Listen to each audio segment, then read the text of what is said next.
Go. Hello, I'm Mike Latch, and I'm one of the co-authors of the book Sales Sucks, and also the CEO of a tech company called Patter AI.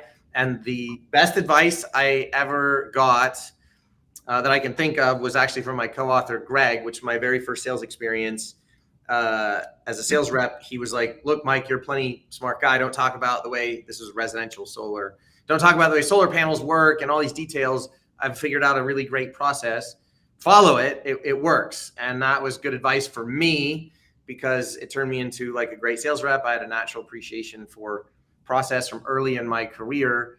And fundamentally, process is the way that you can take one person learning a lesson and have a whole bunch of other people gain the wisdom of it. So process is wisdom at scale. Ooh. That was Process very good. is wisdom at scale. Look at that. That sounds like pretty smart advice, Greg. You gave him that, or did he come up with that on his own? What the heck? I kind of think everything that Mike has succeeded in really is because of me. Good. That's good. I appreciate your lack of bravado there. Yeah. That's awful. Not true at all. Not true at all. No, Mike, he actually proved process in such a great way because Mike is a very smart, capable human, and it's like a lot of the, we talk about good advice, bad advice, and how that relates is the worst advice I think that I could give would to help people to emulate the top performing sales reps, right? So if I think about bringing somebody in like Mike who knew nothing about sales whatsoever, and as you listen to him talk, he's kind of a little robotic. Mike, sorry about the insult there, but we've been friends a long time. But it's like trying to have somebody emulate somebody who's really smart, super charismatic. Is one of the worst things we can have our middle class reps do, because a lot of times they're not confident, they're not feeling great, maybe they had a bad night. And so we found that creating processes that can allow a sales process and script that allow a middle class sales rep to perform like a top sales rep, but not trying to be that rep, just be who they are, but have the tools in place, the sales and enablement tools that allow them to perform the best that they're designed to be. Love that. That is fantastic. Well, I'm guessing we're going to talk a little bit about some processes today, huh, guys? Not how to emulate Mike. That's not what we're going to talk about today. I appreciate that. As the top sales rep, Mike. Yes, Greg turned me into his top sales rep, and we happen to be the top dealer for the top manufacturer at the time. So randomly, in like 2 months from my very first sales position, I was like the top rep for the top manufacturer in like North America. So it was kind of a neat coincidence. Yeah. That is awesome. That is awesome. Well, cool. Well, you guys wrote a book called Sales Sucks, which is funny. So why does sales suck? Mike, I'm going to start with you. Yeah. So before I had my first sales position, working for Gregg as a sales manager, I thought sales sucked. I remember being a kid going to, buy a car with my folks, and my dad, pretty successful executive, but engineering background. As soon as like a salesperson starts walking up, you could see like his general experience of his existence was beginning to degrade, right? And like that was just that's how a lot of people think and feel about sales, and that's how I would have continued to think about it had I not had this like really great experience with Gregg, where like I learned there's like really, really effective and ethical ways to sell. Now you have to genuinely be selling things that help, a certain amount of people, right? Don't use our powers for good or for bad, not use them for good. So that's how we got the title, Sales Sucks. And I'm now this like going around as we would like build tech and do things for other enterprises, like would be going around telling this little story about like, hey, if we do it right, it's work. Sales is work that everybody's proud of. And there's a lot of neat stuff. It doesn't have to be like probably what you think it is. That's excellent. That's excellent. Greg, what's your reason for this title? I think that so many people are just tired of being manipulated by salespeople, feeling like you have to shower after you talk to them, And it's just this, in the way that most people have been trained in sales, it doesn't even align with their personality and who they are. There's this old adage out there, and it's just awful, where they say buyers are liars. I don't know if you've ever heard that, but it's like I've heard that mindset of buyers are liars. Well, the question really is, well, why are they lying? Because you keep asking them leading questions. You keep pushing them back into a corner to where they go, I just want to buy something from you. And you're trying to manipulate them into saying something. And if they disagree with you because you ask them a leading question, they'll sound like a fool. And so buyers are on defense most of the time, as they ought to be, because our sales practices and the way that, frankly, we train a lot of our salespeople to sell pushes them there. And so we wanted to show people that there's another way. There's a way that you can treat consumers in a way that they feel seen, heard, and understood, and still get the same results of an answer and a decision at the end of the day. But you can do that without asking leading questions and helping people feel like they matter. Wow. That seems so simple, and yet it's not. So why don't more people help make sales suck less? I think that a lot of it is people don't have good processes in place. And I always look at the middle class sales rep. And it kind of goes back to the saying is like, most of you look at the middle class, that demographic of most companies, right? So let's say you have 1,000-person sales team. That means probably about 800 of those are your middle class. And then the bottom 20% of the low performers. I don't want to talk about those folks, but they want you to emulate that 1%. That 1% rep that is so capable, so confident, they actually barely need processes. They're so good. And a lot of folks try to make their sales process emulate them and to act like them, as opposed to creating processes that allow a middle-class rep. When I say middle-class, somebody that like maybe only performs a couple sales a month or something like that. If I could get one more sale out of those 800 reps a month, look at what we can do. So we want to create processes that enable them to be confident and competent in who they are. And again, we do that by simply not asking leading questions and helping people make decisions. And by doing that, man, we've seen just incredible success. I mean, the last company that Mike and I were a part of, we took a company from 375 million and in a couple of years to $1 billion run rate in sales. And we did that by constantly elevating and focusing on that middle class there as well. So just one more sale. One more sale a month that we can do with our middle folks. So you talk about process. So Mike, give me an example of a process that you guys would put in place that would help the middle tier rep. So an example is, what the kind of sales we're talking about are strategic sales as opposed to like transactional. So, do you have bubble gum in your store? Yes, cool. I want bubble gum. I will buy your bubble gum. That's not what we're talking about. So you're selling something complicated. So our most recent experience was residential solar and roofing and other complicated products where you need to spend a half hour with somebody explaining everything and they decide all this stuff. And so what happens is there's a lot of complicated information on the product that sales reps need to learn, and they need to understand good sales craftsmanship.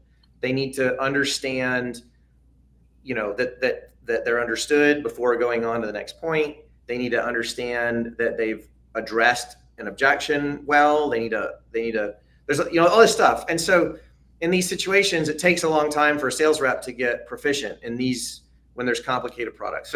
So what Gregg and I together figured out is I understood how he was by sales process. A lot of what we mean is, what do you say and when do you say it when you're sitting with a purchaser? So that's what we mean by right now, the context of sales process. So what a lot of people call scripting or sales scripts or something like that. So what good reps do, or very top performing reps, is they won't even be able to articulate why they brought up what they did at that time, and all this kind of stuff. So that's like an example of hard to emulate. But if you actually break things down and you take like what Gregg does and how he comes up with all these scripts and what to say and when to say it, if you can get every single average performing rep to do what is in this instance, Gregg as the sales leader's mind should be done, that is going to, that increases the likelihood that every particular interaction is going to lead to a sale. Again, assuming that you have product market fit, something actually helps people. And so, for example, he would try to figure out like, okay, how do we get more referrals from the sales team? And if you, Mr. Sales Rep, if you get more referrals every time you're with a customer, that's going to help you, right? You're going to make your mortgage easier. Your family's going to be happier. Your life is going to be better, right? How do you actually do that, right? A top rep is like, keeps energy high and like, dude, our referral program is super awesome. And they remember to say all this kind of stuff. So Gregg is like, well, okay, how can an average person do that more often, an average rep? So we would like create technical features where as the rep is using the technical sales enablement platforms that we would build for our sales team, there would be a section where they would go in and start talking about referrals. And we'd make some interactive feature where it's like, hey, Mr. and Mrs. Homeowner, if you just refer us 3 people a year, almost your whole system will get paid off in 5 years, 7, whatever that was, right? And maybe when you slide it over to some balloon show, the specifics, don't matter too much, but like if you're careful, the leaders of a company can figure out ways that really, really help the average sales rep when they're sitting with a homeowner, helping them make decisions. So that was like one example of referrals, but you sort of like, if you're doing it right, if you're really thinking about what should be said, when should they say it, how do we make sure that they do that more often, what technology can help that happen more often, you significantly increase the chances that for those 45 minutes, the sales rep is doing a better job conveying the right things at the right time. Anyways, that was one example. It was like referrals. Yeah, right? that's a good example for referrals. Gregg, you got another one that you maybe want to share with us? I do. I think, and it's probably maybe on a broader scope, is that when a sales process is created, I always think about from the standpoint of what is the customer hearing and receiving? What are the biggest objections a customer has? Not what am I trying to portray to them? Because no matter what sale you're in, number one objection is price. Right? How am I going to afford it? Oh my gosh, how am I going to do that? Number 2, typically would be performance. Is it going to do what you say it's going to do? Right? And then 3 is typically the company. Are they going to be here to serve and perform for me for long-term to service our warranties to make sure? And so we just focus on those 3 things. Everything that comes out of the sales rep's mouth is focused on price. It's usually focused on performance and the company's value of being there. And then in other words, if a customer comes up with a point, we would always create these sliding scales and give them options. So homeowner, we have 2 different options for you. Let's talk about solar panels for a moment. We have this high performance solar panel, comes with this incredible warranty here of 40 years. And we have a standard panel that's 25-year warranty. And we offer both of those. This one costs a little bit more than this one. Which would you prefer? Instead of like trying to push them into a specific product, I'm just helping them make a decision. They're going to buy from me. I'm just telling them which one are they going to choose. What decision can we help them make with what we've already got? So we found that instead of trying to make people buy, help them make a decision, give them choices. We find 2 choices. Homeowner, we've got or business owner, we've got a very busy schedule. It's looking like we're about 3 months out. August 15th or would August 30th, which installation date works best for you? And typically by being that simple, when a person picks a date, they just bought. And so it's not that cringy, like, dude, what's it going to take to earn your business? Does you seem like it'll fit you and your family? And, you wouldn't want to pay the utility over $250,000, would you? Stuff like that, right? It's right. You don't do that. It's helping people make decisions. And then one other thing is I would also now, when I think about the sales manager, Phil, do you mind if I kind of hit on No, this? please let's talk to the sales manager. I think about the sales manager, and one of the biggest things I've seen mistakes they make is focusing too much on low performers or the high performer. So in other words, that low performer is taking all this energy away from them. So I take this adage of hire fast, fire fast. Might sound heartless, but let me tell you why it's not. I found that if your reps or managers are not coachable, right? A little humble and competitive. That sounds like a weird thing I'm saying there, right? But if they're not coachable in that way and a little bit competitive, and you're pouring into them and they're not listening, usually within about a week, set up some KPIs. Are they doing what I'm asking them to do or not? And then you challenge them on it. And if they don't do it, that tells me I'm going to hire around them right away.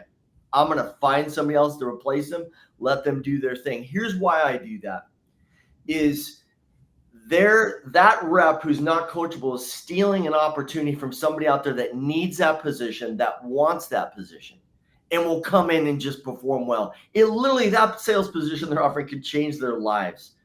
And so often we're spending all of our time with those that are just energy sucks. So I'm saying stop doing that. Today, get your recruiting team, or if it's you, start recruiting new people around those folks, train them up, show them how process works. And the moment that new rep comes in and shows that your process is working, put them in front of the sales team.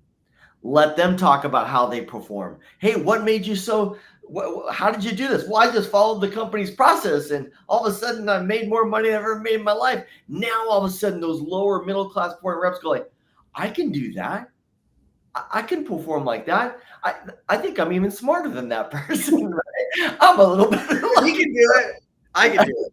Right. It does it. Exactly. If they can do it, I can do it. And then you start to create that team you've always desired as a sales manager, and not focusing on, these people. I hope that makes sense. Yeah, no, that makes a lot of sense. But you mentioned kind of hire around. Are you saying that you might not fire that person that's underperforming, that you might actually encourage them by hiring someone else that is going to perform? Or what do you explain that a little more, Greg? Sometimes. So I would say that you may be in a situation as a sales leader that at least that one rep is performing some function, that they're at least bringing in 1 or 2 sales that you need, right? But they should really be bringing in 8. So Okay. my point is like, don't lose that 1 or 2 sales. Just hire around them. Bring in that person, because you want to make sure the next person you bring is actually going to be able to fit that mark too. Because what if they don't? Then you're backed off for, you just create a lot of problems. So my point is, I usually try to hire. If I want to fill one position, usually you have to hire between 3 to 4 sales reps to fill in that position. It's sad to say, but a lot of times that's just what it takes out there to get that team you want. We were hiring about 250 sales reps a month to maintain a 1,000 person sales team. And we could see quickly if that sales rep's going to perform or not. And I'm not even talking about closing sales right away. I'm just saying following your KPIs, the plan and the process that you've laid out. If they're not going to do those little things, boy, they're not going to push it when the going gets rough. And so I'm saying hire somebody around them.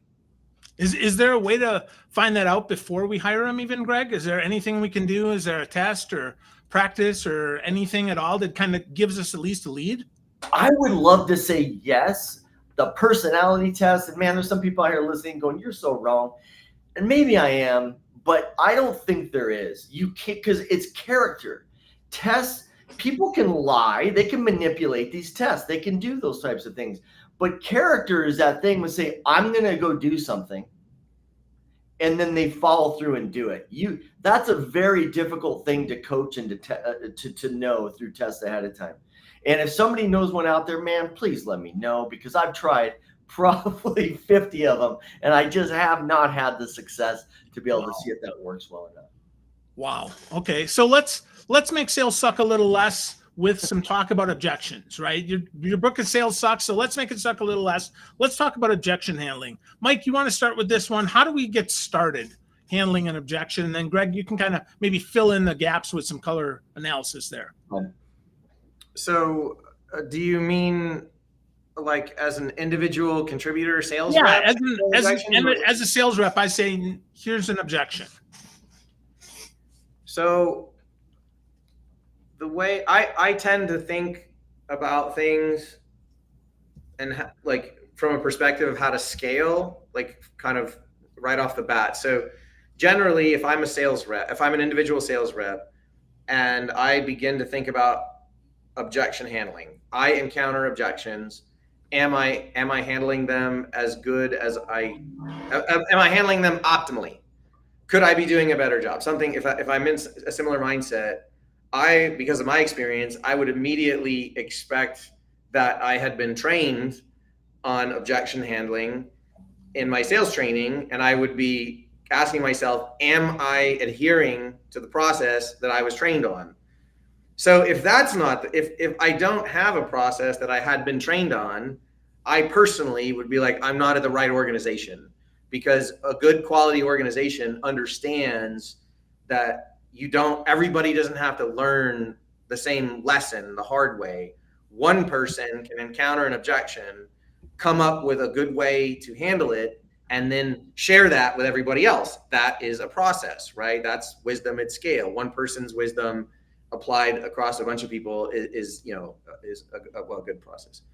So I would go back to that. I'd say, I'd go to my manager or my salesman. And I literally did this. I said, look, here's another objection that I ran into. This is how I handled it. Do you think I could have done a better job? Right. And then Gregg would work with me and say like, well, that's a good one. Well, you could have done this. You could have done that. Well, right. And so like, you're continually getting better, right? You're addressing it. You're being proactive about it. You're bringing up in the weekly sales meetings. Hey guys, I ran it. There's a new competitor in the landscape. This is what I said. And they haven't yet decided to purchase, or maybe they purchased from another competitor. And I genuinely thought I did a bad job, because as far as I could tell, what was important to that customer was better served by us than the competitor. If that's not the case, and I thought the competitor would serve the customer better, then I did a good job with the objection, and I helped somebody make a decision in their own best interest.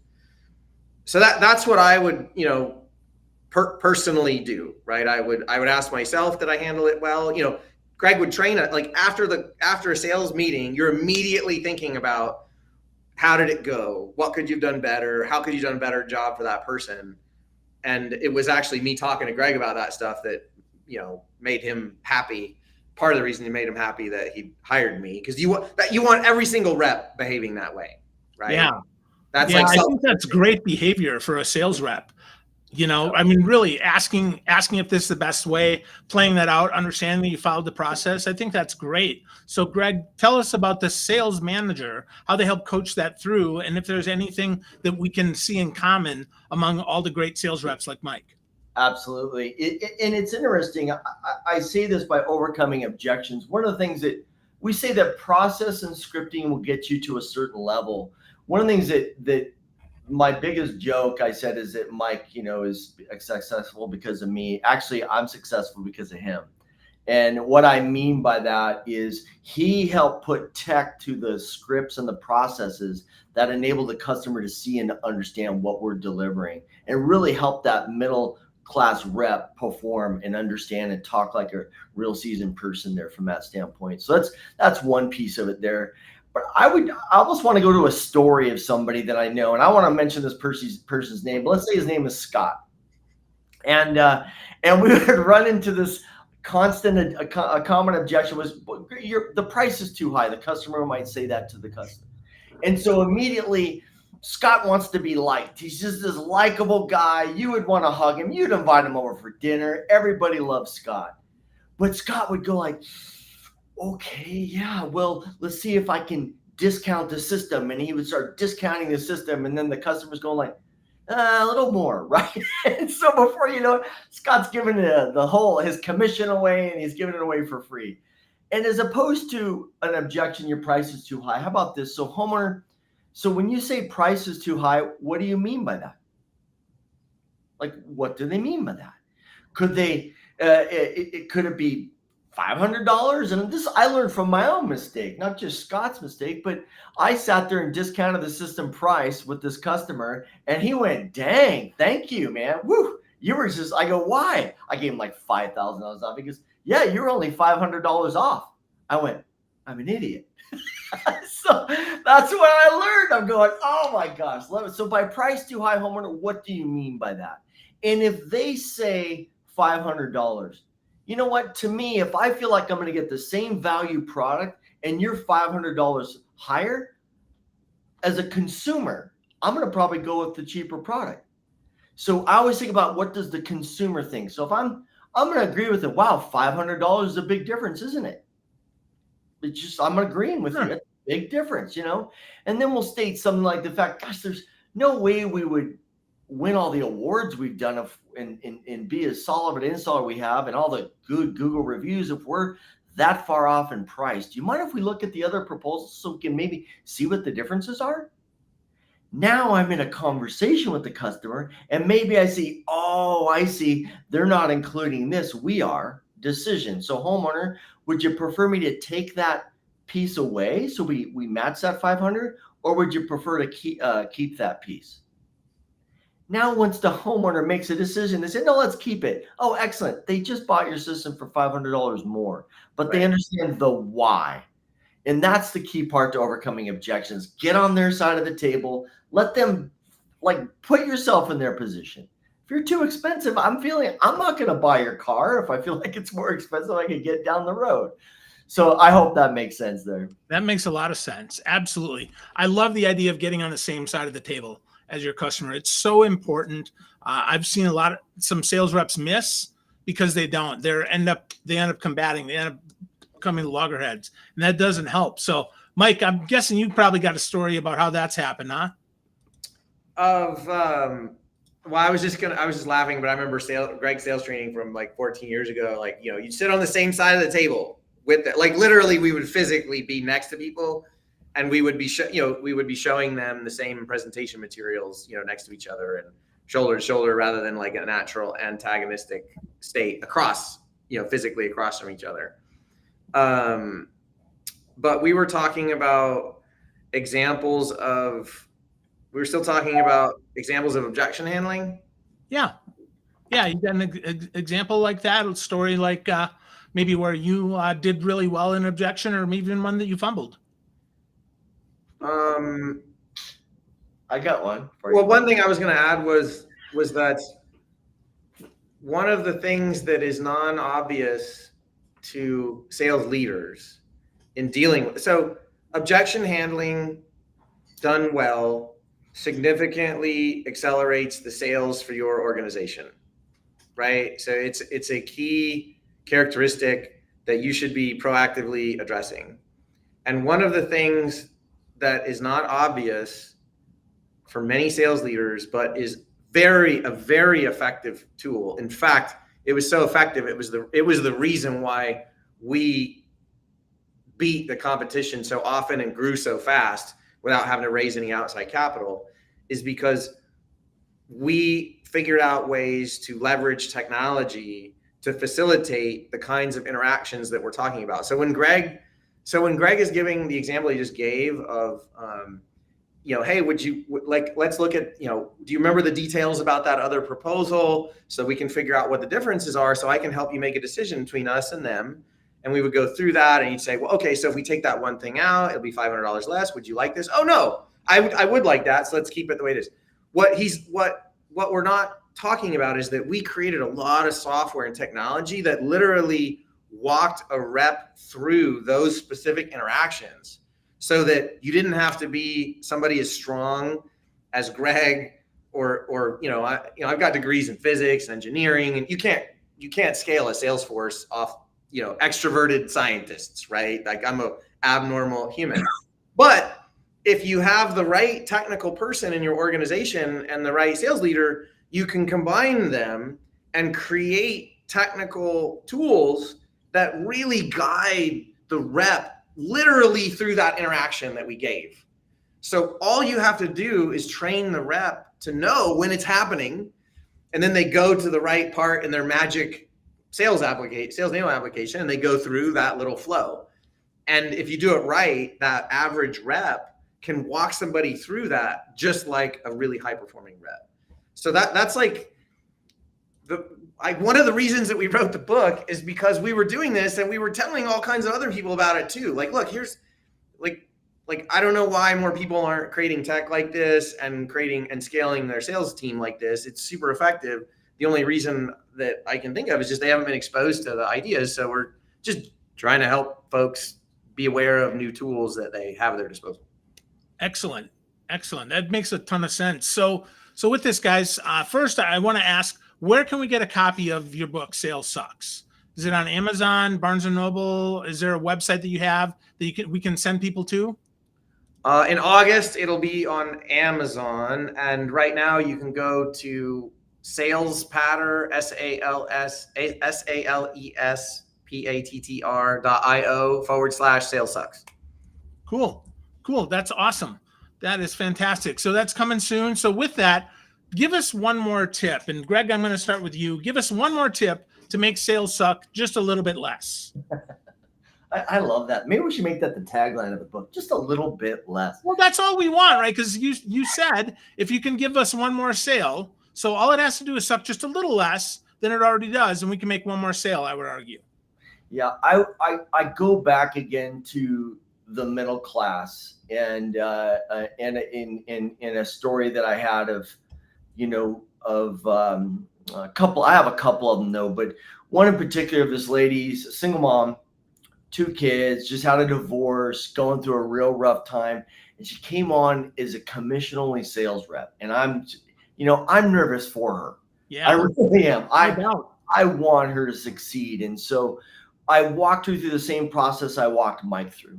And I just would sit in front of her, and I have this little book, the sales process. And I go, I promise you, if you follow what's in this process, I promise you success. And she looked at me and she said, like, really? You promise? I go, I do.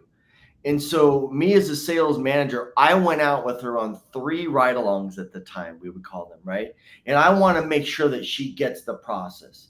Well, she did. And a year later, came into my office and sat down and put keys on the desk. She goes, Greg, I just put a down payment on a house. And this was in Hawaii. That's not an Wow. easy. And when she did that, and I started crying. I'm like, it's like a very emotional situation that took place. And I want people to believe is like a process doesn't change who you are as a person. Be who you are as that person. But by following process, I promise you, you will get better every day. Because now you know if you missed one thing. If you go there as a sales rep and you're winging it, you can't coach that. But if you go there following a process, just like a golfer, the swing, you've got to always practice that swing. I'm not a golfer, but you got to practice that swing to know if you're going to hit the ball. And be consistent at it, and you will succeed. And if you're a sales manager out there, focus on your middle class, make them better. And it literally, think about the size of your middle class. Let's say you have 30 people in your middle class, your team. That's 30 more sales a month you can get out of them, and that is significant to your bottom line. And help them get there by all means. With the process. And Mike, what about you? Well, I was just gonna say, helping them get there is so straightforward. Like, I'm not saying it's easy, but it's incredibly straightforward. You have one of your sales leaders figure out what should be said. You got 30, 40 minutes with the purchaser. What's the best use of that time? And you brainstorm everything, figure out all the things you could say and all the common objections that people are going to have. And then you take all that information and figure out, okay, what's the most important stuff? And we're going to make sure we deliver that every single time. And then the next step is don't just make it a fire hose. Thoughtfully move the information such that every time you bring something up, it's the natural resolution to a problem that you brought up just before that. And the reason that you do that is because a human brain is designed to retain information if it's something like a story, right? Like, why do you remember the plot of Top Gun, but you don't remember some important date from history class, right? It's because you didn't even try, but you learned it in a story, and we just naturally store information. So you're doing the ethical right thing for that purchaser by causing them to be in a state of mind where they can retain as much information as possible, so that when they make a decision, they have a higher statistical likelihood of making a decision that's in their own best interest. So you created all the things that you could think of. You thoughtfully put them together in a way that the listener is going to retain more of it. Then you go and make sure everybody's delivering that message. And one of the things that we found is often you'll see reluctance in people, sales leaders or sales reps, and they're like, well, if it's going to feel scripted, it's not natural, all this kind of stuff.